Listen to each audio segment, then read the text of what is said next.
This is a little story I wrote originally. I thought it was appropriate tonight because it was written, since this is about the intersection of art and literature, it was written on commission by the Serpentine Gallery in London for a show of Jeff Koons show of Popeye paintings, which I think are just wonderful paintings, wonderful, original, fresh paintings. And I thought, what would I write? They asked me if I write a fiction, so I thought I would write a little fiction about Popeye. And it's called L'Odyssée. For you don't know French that well, it means the Odyssey. And here we go. Then I made me way into the tottering house itself and found it all a shambles. A clothesline freighted with frilly red underwear, not mine, and 3 pairs of long johns, not mine, stretched across the living room. The bathroom reeked of men's aftershave and colognes, brute, and was littered with gum stimulators, nose hair scissors, mustache trimmers, nail cutters, and other implements and toiletries that I never use. The bedroom. The bedroom. It stabbed me hard. Men's boots and shoes of various sizes and shapes, quality and age, were lined along the wall, but not one pair in the lot was mine. What? That you, she said, pulling down the edge of her slinky black negligee. I was charged with great emotion seeing her spread out there on her old bed, seeing her unchanged, not a jot in all the years I had been gone.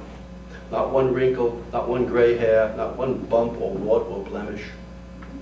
She was her old, skinny self with a few new appealing curves, her tongue, however, still as sharp as her pointy elbows. Before I could answer her, Nestor, with all the juice of his youth dried out of him, limped into the room.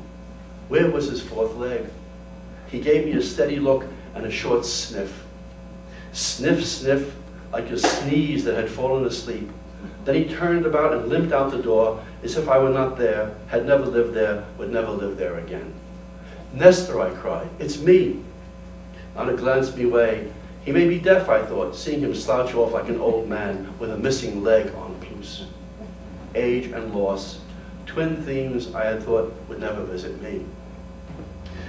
Yes, it's me come home, I said as she rose from the bed and wrapped about her a great green housecoat which covered her from foot to neck, her head sticking out like a white bean squeezed from its pod. Returned home like the faithful sailor you are, away for 1,000 years, and never a postcard, she said. It's a long and odd story, my dear, I said, and one I'm eager to tell you. The world may be all ears, but I'm not, she said. Your birth's been taking, sailor, so take off. She was the same wonderful, biting self, but with a decidedly new and attractive twist. Her once long and sharp toenails were now trim and shaded rose. Her feet, peeking out from under the train of her robe, usually rough and dry like barnacles, were presently smooth, and dare I say, creamy, dare I say, fetching. She glowed in her new soigné self. Or is it soigné self? I've never mastered the niceties of French grammar. In short, she looked swell.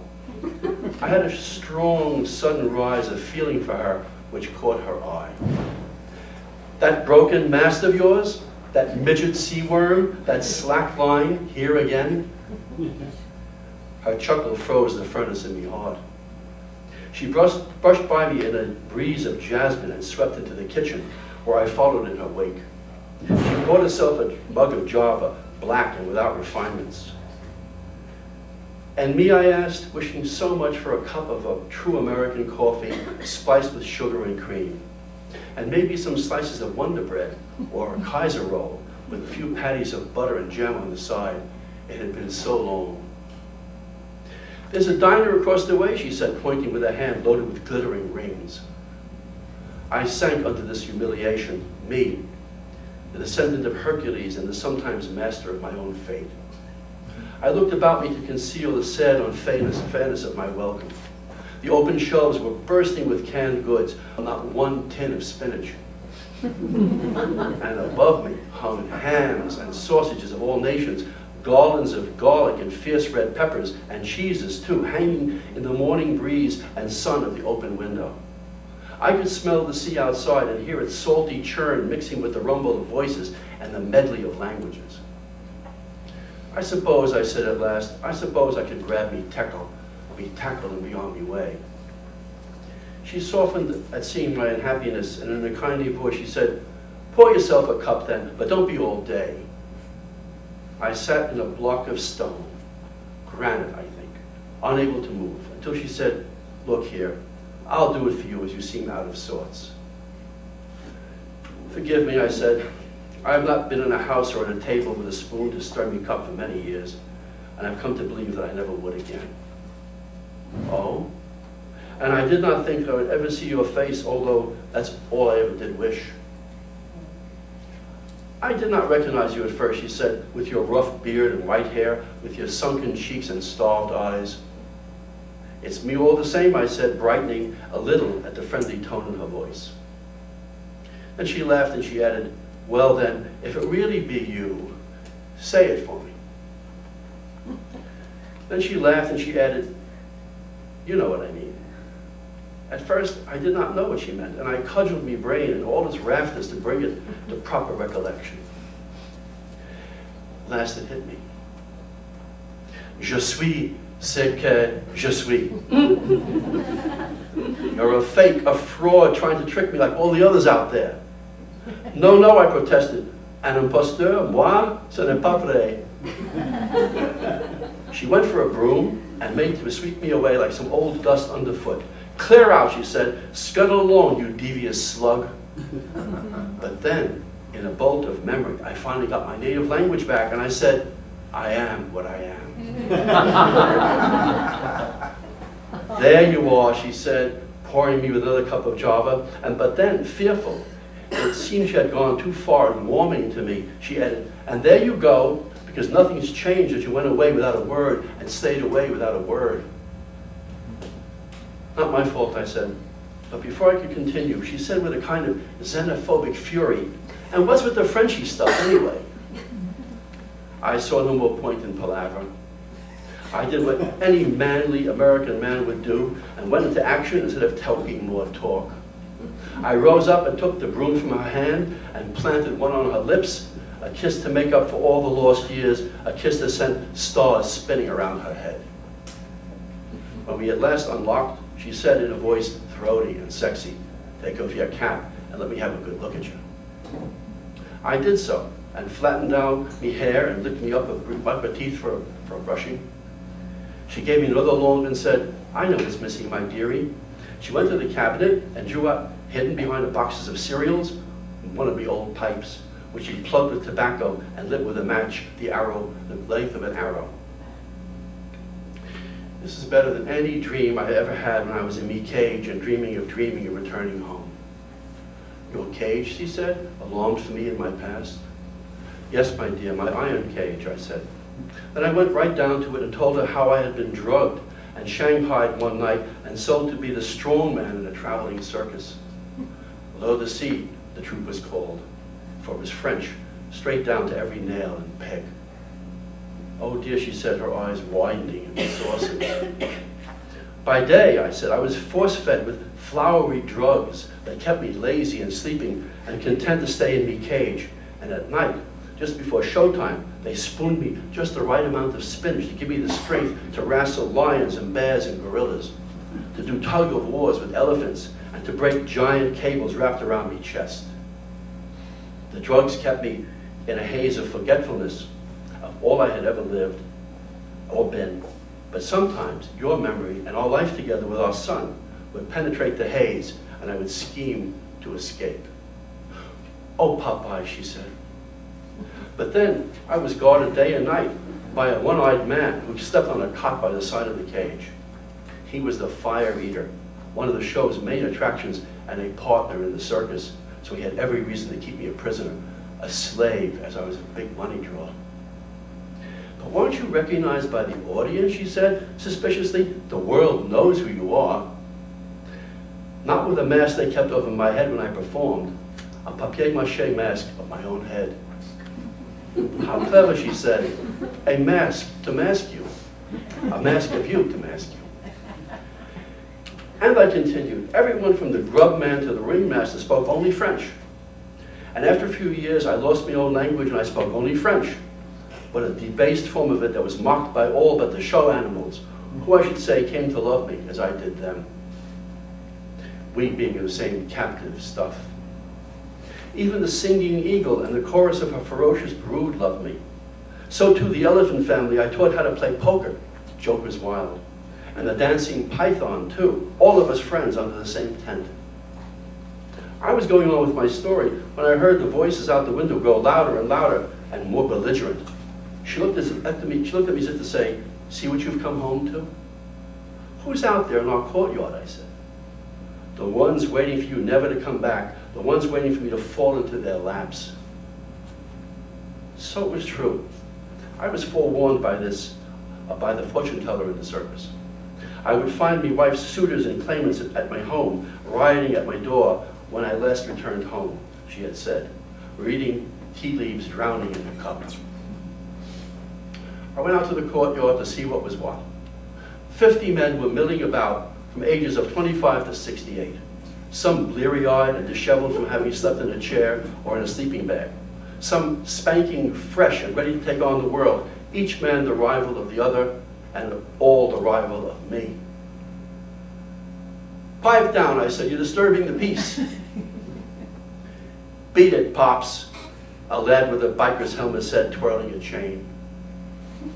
"Go home, Grandpa," shouted another, wearing a tailored suit with a creamy pink tie. I could see a pistol bulging under his coat. I realized then how old and worn and weak I must have looked, like a beggar who's been wandering for years along dusty back roads. I realized, too, that with all the changes to myself, I had gone unrecognized. There was nothing but bones and a beard that had come to beg for shelter. I heard a piercing cry high above me and saw an eagle, my old friend from the circus, circling there in long, strong loops, and it gave me good cheer. I said nothing to their jeers and returned to the kitchen to continue my story, to finish with that piece of business before going on to another. "Be patient," I said. "We'll get to the heart and matter of these people in a little while."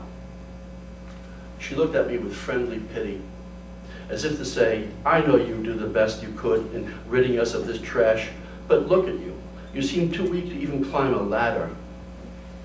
I took her arm, touching her for the first time since I had come home. So soft her skinny arm, so beautiful. The noise out in the courtyard grew even louder than when I was there before, and this time there were shouts and calls for fistfights and battles with knives and baseball bats. "Perhaps we should just disappear," she said, "steal away and leave them to themselves while we sail elsewhere and chart a new course." "And give up the house?" "Give up the house," I said, "and the garden, and the wide veranda that fronts and hangs over the sea? Give up me chumming rights, and me clam beds, and me lobster bed traps? Give up me dinghy with its one green mast? Give up my son, whom I have yet to see in his grown years? Give up me bed that I built with my own hands from the planks and beams of noble three masters driven to the rocks and sheltering and shattering tempests? The bed I anchored to the living granite beneath the house? Give up you, in whose eyes I will have become a mollusk without courage or a spine?" I could see her brood on this a while, little ringlets of smoke curling about her ears as they did when she was given to serious thought or was about to grow angry. "I see your point," she said, folding her arms into several knots. "Bear with me a while," I said, "because I have not come home without contrivances or without hope." I was about to return to my tale of how I escaped from the circus, how I tricked my one-eyed guard to open my cage, how I blinded him with one quick plunge of my pipe stem, stole the keys to all the cages while he writhed about in the cold straw of my cell, to tell how I set free all my animal friends, including the giant tortoise whose shell glowed in the dark, and sent weather signals to the mermaids at sea. But then I heard a great roar of laughter and derision, and I poked my head out the window to see my old friend Wimpy in his great brown tweed suit being dangled by his ankles over the veranda rail. His bowler hat was waiting for him floating below in the ocean. One of the men spied me and called out, "Come out here, old man, get some of the same." That did it. I could stand me no more. I first went to the bathroom and scissored off the greater part of my wild beard, and lathered up what stubble was left on my face and shaved it down to the smoothest baby skin. Then I took off my shirt and sprinkled some water over my chest and stringy neck. The tattoo on my forearm was fading into the bowels of the skin, but there was enough of the blue anchor showing to tell the world who it was playing with. I gave me teeth a proper brushing until those pearls looked newborn in their shell. In all, I didn't look a day over 50. Oh, here's my man, she said on my return to the kitchen. Here's the one I've waited for and would gladly wait for again and again. Yes, Olive, my dearie, I said, I'm home at last. She rummaged behind a shelf of beef and soup cans, her arm sinking deep into its depths until she grew out a musty old tin. I saved this one for you, she said, opening the can. Do you want it on a plate, or do you want to take it straight? I downed the spinach in 2 swallows, and I could feel me strength returning to me in a warm current. And now, she said, now be my champion. I planted another one on her, smack on the lips, until little moons spun about both our heads. I stepped into the veranda and looked up to the sky and signaled the spiraling eagle, who sent out a cry summoning all the circus animals who were waiting nearby to help take me home back. The tortoise lumbered along, sending signals to the mermaids to swim to our aid. The elephants blew great trumpets, calling the waves to fearful heights. The lions breathed mighty roars that split clouds. The python hissed with a cold, slicing sound that melted rocks. The gorillas beat their chests and cursed in gutter French. I watched as my allies gathered force, and then I sallied forth with my naked arm to set the world right. Thank you.